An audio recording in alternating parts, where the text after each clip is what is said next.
Welcome back to the Mega Meeple, the show all about gamers and the games that bring them together. I'm your host, Tom, and I want to thank you for hitting that download button. Now, if you like what you hear, please be sure to subscribe to the podcast on iTunes. And while you're there, leave us some kind words and put out some of that 5-star loving, okay? We'd really appreciate that. And I promise I'll call you in the morning.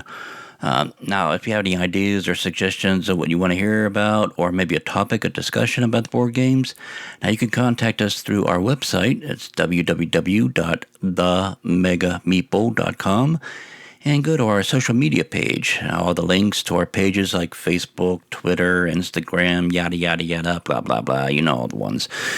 Okay, it can be found there at our social media page. And now you can also hear the podcast on our YouTube channel, as well as some unboxing videos, as boring as they are, but evidently unboxing videos is a thing, so I do them. Oh well. And you can also see some reviews of games and gaming accessories, and the link to that is also on our social media page on the website.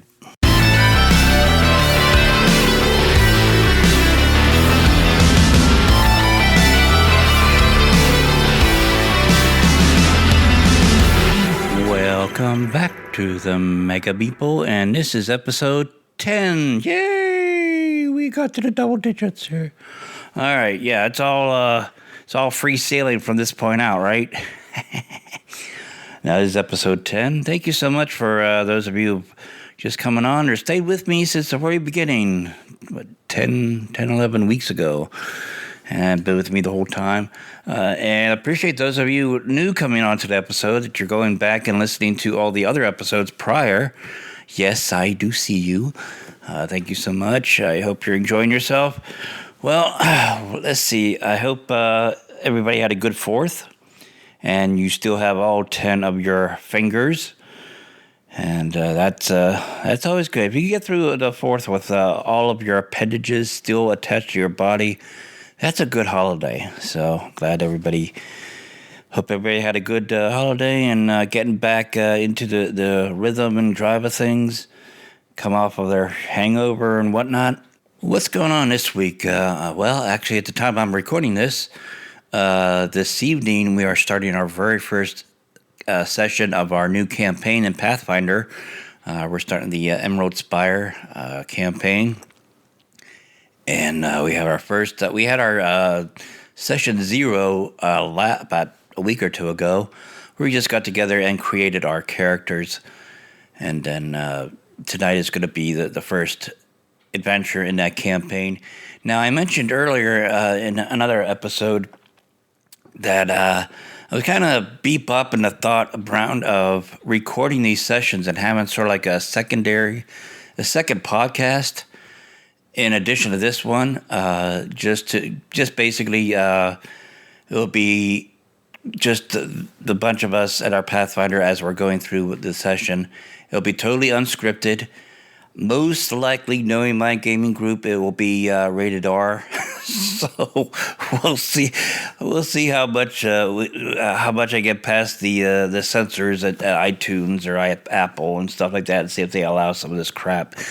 But I may not even release it at all, but I want to be able to record it. So if we do decide to release it and turn it into a regular, secondary podcast to the Mega Meeple, that at least I have the audio files to go get ready and put out there. So it's kind of kind of iffy. We'll see how it goes, but it will certainly be a lot of fun. I just have to figure out whether it'll be mass consumption fun, because there are other podcasts doing this sort of thing, but a lot of that stuff they're like professional improv actors, and I think some if not a lot of that stuff is scripted. So this one, if we release the Pathfinder podcast or something like that, or of my particular group, it will be totally unscripted, very much like this podcast. I don't script anything that I talk about. I may have some bullet points and stuff like that. That's the only closest thing I script is some of the questions I would ask during interviews and stuff like that. But, I listen to these other podcasts and stuff like that, and not necessarily gaming podcasts, because I listen to all kinds of different interests and stuff like that. But you could pretty much tell when they're scripted and they're reading, and I didn't want to do that. Basically, I'm the way this podcast is I'm just sitting down and rambling stuff off the top of my head, and I just want it to be like like you're at a gaming store somewhere and you're talking to your friend and just BSing about games. Just very down to earth and natural and easy going and stuff like that. So yeah, so that's pretty much my style, and evidently quite a few people are digging it. My trends with downloads right now is easily doubling every month, starting all the way back to April, where it was like maybe 40 downloads, and now I'm very easily reaching over 200 per month. So it's growing. So anyway, got off on a tangent there. Getting back to my Pathfinder group starting tonight. Let's see, I'm playing. When we did the Iron Gods, I was an android killer. I was an android that was misogynistic against androids. So I don't know. I had kind of a self-hating, loathing, and stuff like that, or maybe that's just the way I was programmed. So I've gone from a android to a Nagaji. I am an alchemist this time, a Nagaji alchemist with beast morph, and I think my character's name is Vakal. And I don't know how I came up with these names. I think I just went online and went to like a role-playing game name generator, and I just kept flipping through all the names and stuff like that until I saw a name that I kind of liked. So yeah, I go from an android in Iron Gods to a lizard in Emerald Spire. So we'll see how this goes, and I'm really excited to start this new campaign and start out with a new character. And I'm kind of digging the Hero Lab. Let me tell you, Hero Lab is great, but it's great for when you already know all about RPGs. So someone like me, I don't know all the little nuances and all the rules and all the feats and all the classes and the abilities and blah, blah, blah, blah, blah, blah, blah. It's just too much. And and there's some aspect of Hero Lab that just isn't user friendly. You really can't. It's not for the newbie types. But with a lot of help by Game Master for this particular campaign, and a little help from one of my roommates, I was able to figure out how to put everything together. So everything's looking good for our first outing into Emerald Spire in Pathfinder. Ongoing with the convention stuff, and I think Dice Tower Con is happening right now.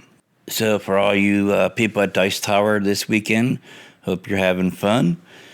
And what did I play this past week? Finally got Mystic Vale on the table with some other players, and we played 2 games of it in one sitting, and it that's when you know when the game is well liked and very intriguing, and it's like when you're done playing, it's like let's try that again. I kind of dig that. So we played it twice, and I finally got my grubby little hands on Zombicide Black Plague with the Wolfsburg expansion. Those two, that combo has been really hard to get a hold of, either at the stores or online. Usually they're both sold out. If one of them is available, the other one's sold out, and when that one's available, the other one's sold out, and you just flip-flop it. And so when I saw that there was one of the rare cases that both games were available, it's like, okay, let's nab this up real quick. I figured let's go ahead and get those since I backed up the Green Horde Zombicide on Kickstarter, but I figure, well, I gotta wait a whole year for that to come out, so In the interim, I'll get Black Plague and the Wolfsburg expansion. And that should tide me over until the Green Horde Zombicide comes out. I think it's March or June or sometime next year, 2018. Which brings me to this. What do you people do, especially when a game is like a year or so out and you back it now and you paid your money for it, and it's like that Kickstarter is one of those things that go right in the face of America's dream and of instant gratification and have it now and fast food and video on demand and all this stuff and everything now. Get it yesterday. Get it yesterday. Well, Kickstarter just flies right in the face of that, because a lot of times you back something up, you pay your money, and then you're sitting around for like a whole year, months if not a whole year, waiting for it to, and it's like you're just waiting. You're just checking your mailbox and your email and stuff like that. The pledge manager, did it send it out? Do I get a shipping notice now? And do I get an email saying it's on its way? How do you abide your time waiting that long after you purchased something and you're just sitting around waiting for it?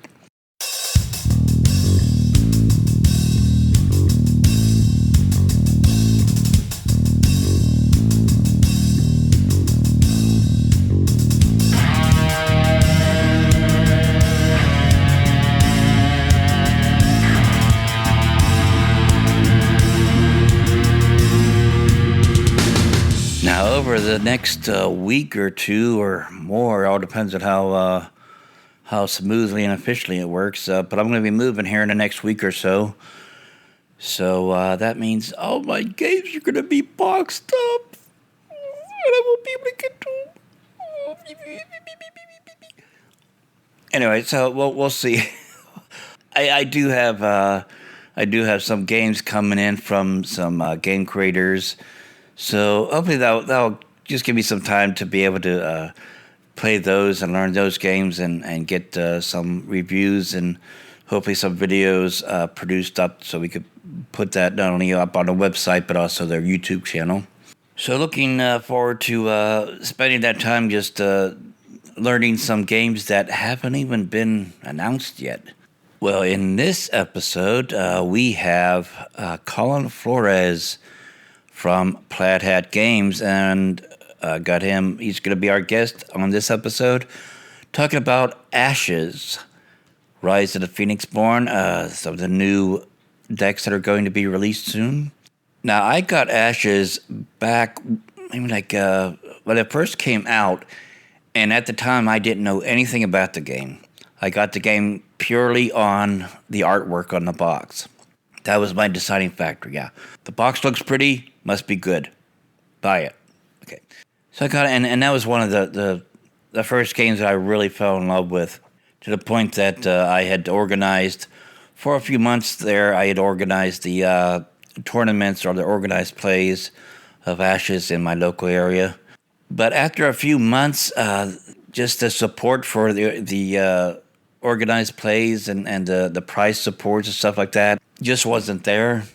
So at least in my local area, I saw where at first we had like at least a dozen or so people attend the organized plays, and over a period of months it dwindled down to 2. At which point I just canceled the tournament and we just turned it into a casual play that day. And I had seen that just over the past a year or so, that at least in my local area, that the people just weren't playing it anymore due to just the lack of support for the game. Things that were announced that was going to be released never got released, or it's a good few months, or in this case, going on to a year late. Yeah, and so Ashes, for a game that I love so much, it's been a long time since I took it off the shelf. It's and a lot of gamers have either shelved it or sold it and moved on to other games. So I was very excited to be able to interview Callin Flores from Plaid Hat Games and ask him directly some fairly hardball questions about, okay, where, Ashes has been kind of so the past year. What's going on with it? And I'm glad to say that after this interview, I feel a lot better about Ashes and the plan and the course that's going to be going through right now. So yeah, I think pretty soon here I'll be able to take my Ashes off the shelf, blow some dust off of it, relearn the rules because it's been a while, and start bringing that back to the table here. So without any further delay and any color commentary on my end, let's get right to the interview with Callin Flores of Plaid Hat Games, talking about Ashes: Rise of the Phoenixborn.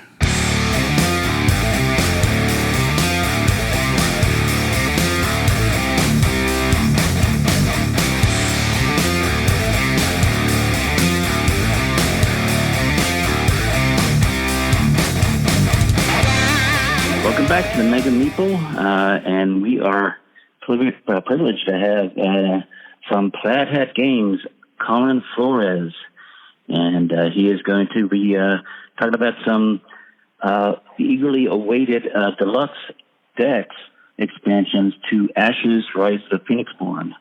That's right. And so, Callin, I understand we have 2 new decks and 2 new sets of dice coming. Can you tell us about that? Well, they're actually combined together. So you're going to have 2 deluxe expansions. One is going to be called The Laws of Lions, and that's going to include one of our standard 30-card decks with a Phoenixborn and Conjuration pile. But it's also going to come with a deluxe deck box, which is a telescoping deck box with a custom Ashes insert that is designed by our very own Dave Richards. It can hold, I believe, up to 45 cards, somewhere in that neighborhood, close to 50 sleeved. It can hold 10 dice, and it can hold a multitude of tokens, including, those from secondary parties and things of that nature, or dice, if that's your preference, for tracking wounds and status tokens.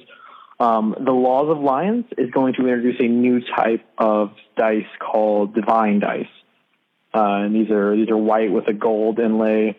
The power symbol is a lion's face, and then the class symbol is a little angelic figure.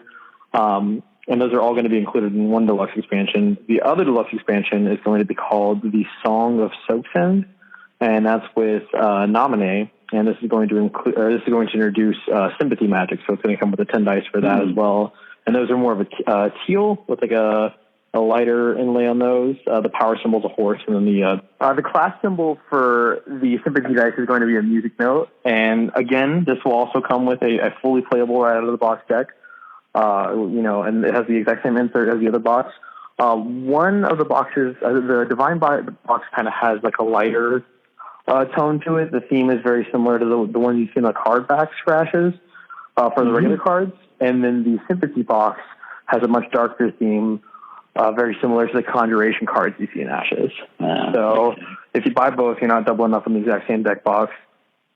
And they're very, very sturdy, and the cool thing about the insert is that it's flush with the top of the box, so you can move them around, rotate them, and nothing's jostling around or anything of that nature. Okay. So the boxes that these decks are coming in, not only with the inserts and stuff like that, you could use this box to store or carry not only these decks, Nominee and a deck, but any other deck, like a tournament. It's fully compatible. Okay. All right. We really wanted to make sure that we were offering a deluxe product to show off these dice. This is something that we haven't done in Ashes before. It was always our intention to add new dice, but, we had a lot of questions about how I wanted to do that. Ashes as an expandable card game, we understood that people would want to pick up every pack that comes out. And so we wanted to make sure that we were showing people something they hadn't seen before with these. And so we thought, what's the best way to do that? Let's make an awesome deck box to go along with it. Let's not just make it, some cardboard you toss away after you buy this. This is something that you can keep and reuse. And, it's got that swag factor, taking it to the tournament, opening it up. The insert I'm really impressed with, and I will be the first to say that I'm not usually a fan of vacuum inserts, but I think that Dave did an absolute fantastic job on this one. I'm always the guy that pulls up the insert and throws it away when I get a board game, but this is one that I'm going to be holding on to because it is 100% customized to Ashes. Okay, cool. Now, how difficult with at least for the new dice system, how difficult was that to kind of merge those dynamics into the current gameplay and dynamics of the decks and the cards that we already have? Well, the great thing about Ashes is that the mana, to bring a popular term from other card games that you use in Ashes, also have abilities tied into them. So every single dice in Ash or every single die in Ashes has an ability that you can use. So it's kind of like every piece of currency used in the game also has an added feature. So in addition to designing the card pool for these new expansions, we also had to take into consideration, this is a new ability that everyone's going to be able to add to the deck from day one. So even if you never use any of the cards from Odette Nominee, you can still include Sympathy and Divine Dice in your decks. And, the Divine Dice is a very interesting ability in that it can prevent 2 damage on a unit, which is huge. Giving improved survivability when all the values are so close together and so tight. That's a big deal. It can really make or break a game. And then Sympathy adds a new feature of being able to draw a card, which normally in Ashes there's no fixed way to draw a card between rounds. You only draw at the beginning or at the very beginning of each round. So now suddenly you have the option any turn that you want to draw a card, and then you have to put one back into your deck. So you're cycling out a card, which is very, very impressive for a single die. And these are all card independent. These are all based on the dice themselves, so you never have to include a specific card to get that ability in Ashes. So it was definitely a big undertaking. I know that the Divine die went through several iterations. The Sympathy die was a little bit easier to pin down because we kind of had a clear idea of what we wanted to do with it. I think the designer, he had a very clear mental image of what he thought Sympathy Magic should feel like, and I think it really comes across in this deck. Okay, great. Now, and I know one of the many questions that people ask is, what's my first 5? What's the recommended first 5? So, as part of the deck, do you give a suggested first 5 for these new ones? So we don't normally suggest a first 5 for the expansion decks, and we've gotten a lot of questions about that as to why not. The reason being is because the base game, the core set, we thought it was very important to include a first 5 with that because those decks were all developed in a pod together, and they were designed to play off each other, and they're very, very close. But, as the game starts to develop and as you start seeing more and more of the pre-constructed decks come out into play, we didn't want to give anybody the impression that the first 5 is something that you should always keep the same.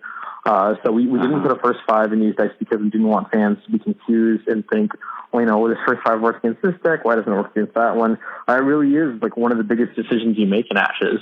And so we wanted to make sure with future decks, we consider those advanced products. You've already bought the core set. You played around with it for a little bit. You have a good understanding of the game. So it's all about reading your opponent's dice abilities and reading their ability on their card and trying to come up with the best counter to that. And that's so much of the fun of the game, and so much of the mind game that we see in competitive play. I know players that will literally they'll only do first 5s when they're trying to get ready for a tournament. So, it's like, okay, what deck am I going to see this? Okay, I pull this, and this. And then, they discuss, is that a good counter or not? So, we wanted to have that on a smaller scale for the constructed play, which is why we don't include a first 5 with all of our advanced decks. But luckily, Ashes has one of the best communities in expandable card games. So, there's all sorts of resources for players to go onto our own website at Plaid, or one of the many fan groups and talk about, what first 5 do you guys recommend for this? It's always a very welcoming community, and they're always ready to help your players. Definitely. And I know when Ashes, and especially the first, I think there were 4 of them so far of the new decks that came out, it was very popular in the organized play scene and tournament scene. And I guess by way of updating this episode, in case people listen to this like months or years down the line, we're recording this in June of 2017. You have a thing coming out called The War Within. Yes, sir. Can you tell us a little bit about that? Yeah, for sure. The War Within was an event series that we did in Ashes recently, so it's going to be concluding at the end of July. If I can be candid, we were acquired by Asmodee North America, and that led to us having to, kind of switch over a lot of things in Ashes, and we wanted to show fans that we we're sympathetic to their desire to have new content come out. So, Asmodee being the amazing company they did, they rushed out an organized play kit that, for a small clamshell, and these were provided for free to stores. In a small, single clamshell, it was actually enough prize support to run 3 separate tournaments. Each of these tournaments was themed around 2 Phoenixborn fighting off and, battling with their different ideologies and their different units. So, the first one was called Mercy versus Malice, and we saw Aradel square off against Jessa. And then the second one was Devotion versus Vanity, which had Mayoni and Saria, two more of the core set Phoenixborn. And then the last one that's going to be coming out, or that's already out, but it's going to be running soon in most stores, is going to be called Protection versus Domination. And that's, Cole Rourke one from the original set facing off against the original exclusive Phoenixborn Daimona. So in each of these tournaments, you sign up, you get to pick a side, either light or dark. And there's a corresponding alternate art unit to go along with that. So, let's say in that first tournament, the unit was the Anchornaut. Normally the Anchornaut's from Cole's deck, so it's got like that, theme of him being a dock worker and like living in this like shipping town. Well, now we saw an Anchornaut, themed after Jessa and themed after Aradel. So one that was really in tune with nature, or one that had, skull paint on his face.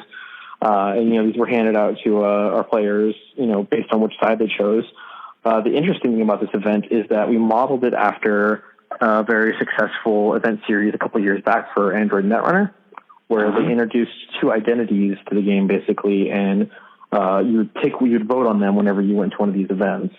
And so, we worked with the organized play team over at Asmodee, and they suggested that we do something similar, and Isaac had a great idea for a future Phoenixborn called Symboli that we learned a little bit about, and we were able to put up 2 of her abilities and 2 of her unique cards. And now every time a player goes to one of these events, they're voting on which of those abilities is going to be added to the game. One's going to be printed, down the line, and the other one is going to be discarded. We're not going to use it at all. We're not going to. And so it's really a big choice, for these competitive players. Like, okay, this is a new card being added to the game that we're getting to decide and pick on.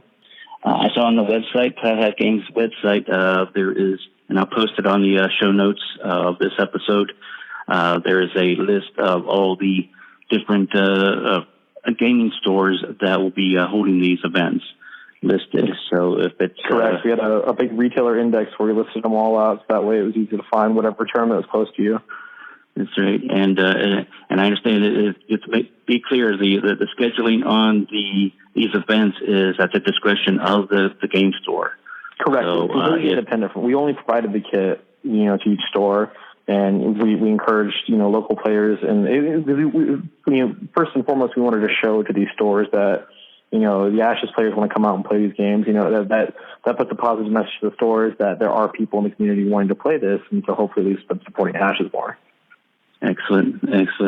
So, if you're listening to this episode right now, as it just first comes out, go to, again, put the link on the show notes.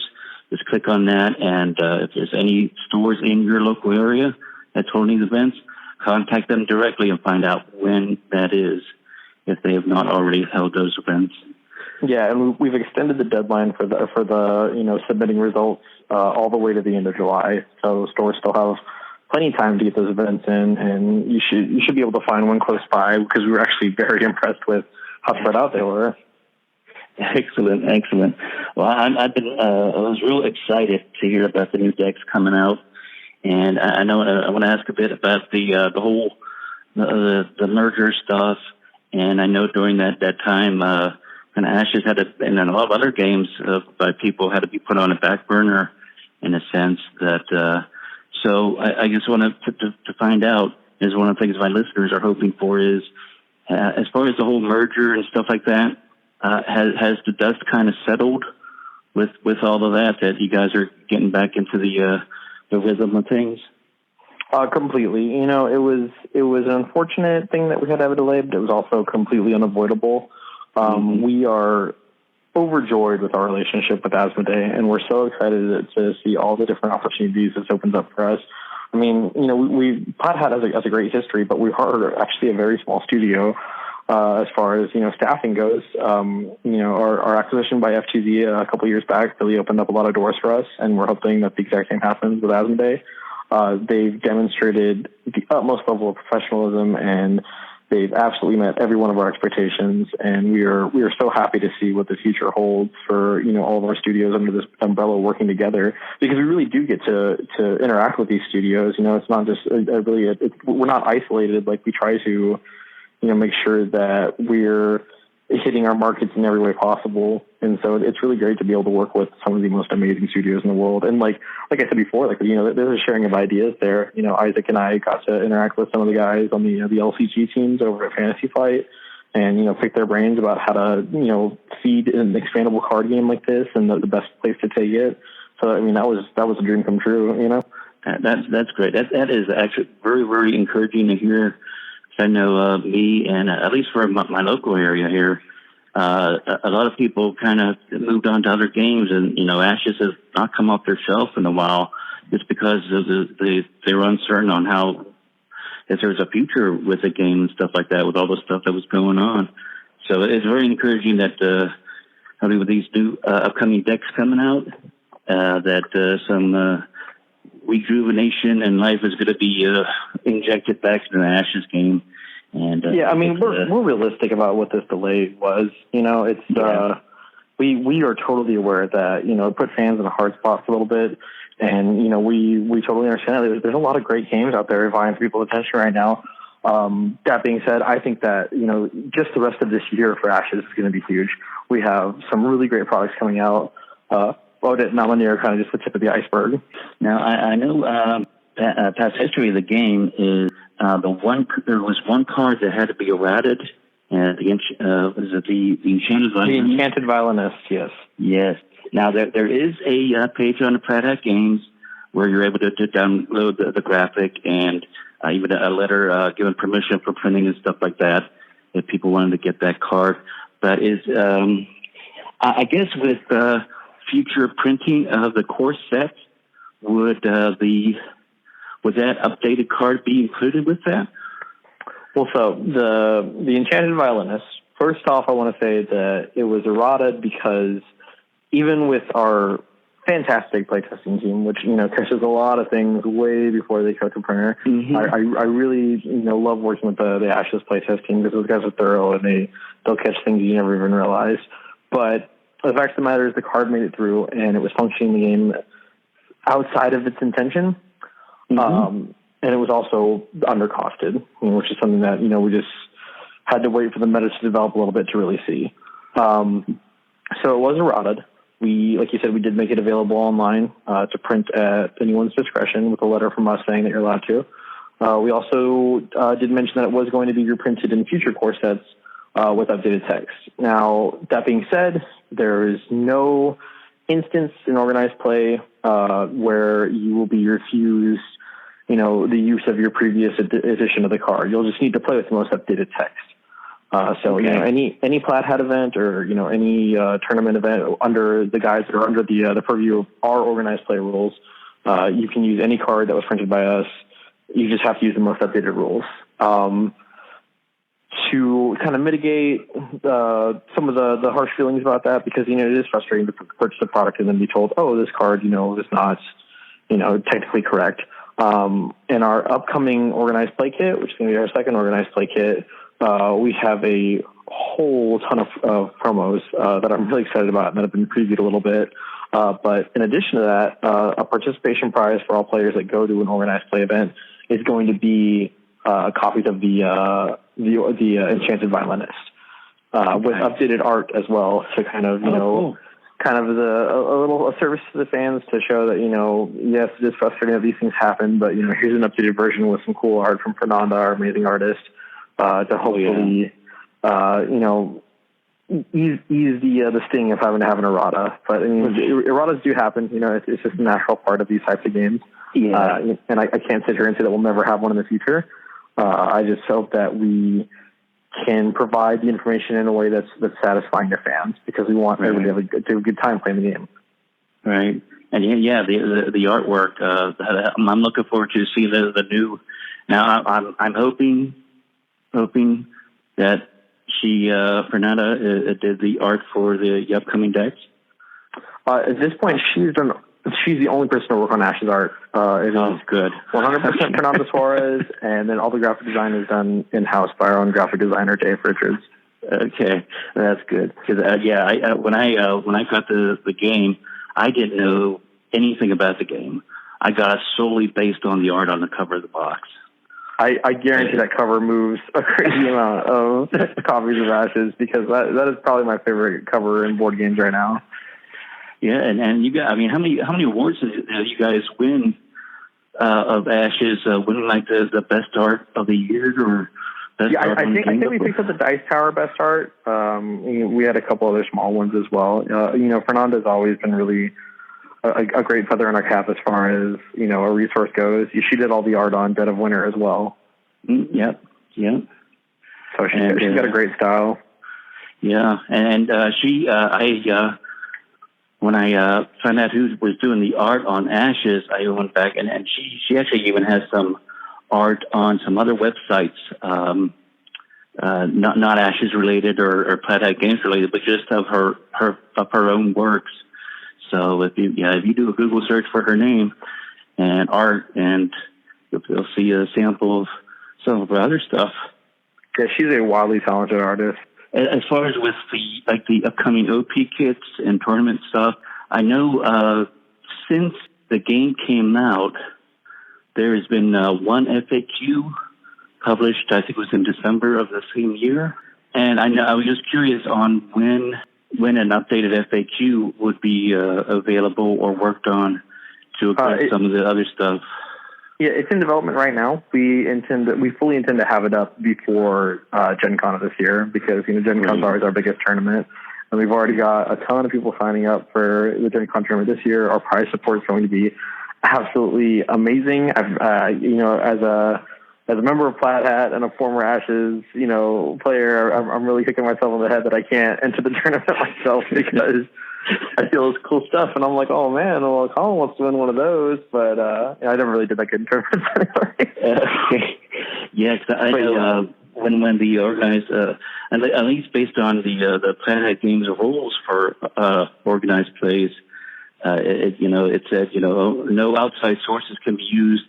Only the rules and the most recent FAQ. And I know there was I've been at some tournaments where a scenario or some play came up that the judge couldn't find anything that would help answer his questions. They basically had to make a judgment call. Yeah, and we'd like to avoid that as much as possible with this new FAQ. It's pretty comprehensive, and it should be out very soon. That's good. I think last time I looked through the forums and stuff, there are people out there who are still wondering about the difference between wounds and damage. So it would be it'll be pretty comprehensive. That's good. Well, thank you so much, Callin. Plaid Hat Games, and look for either on the Plaid Hat Games store or at your local retailer the new deluxe expansion decks, Nominee and Odette, including each one has their own new set of dice that can come with them, and the insert to carry all your cards, or your decks at least. So thank you so much, Callin. No, thanks for having me.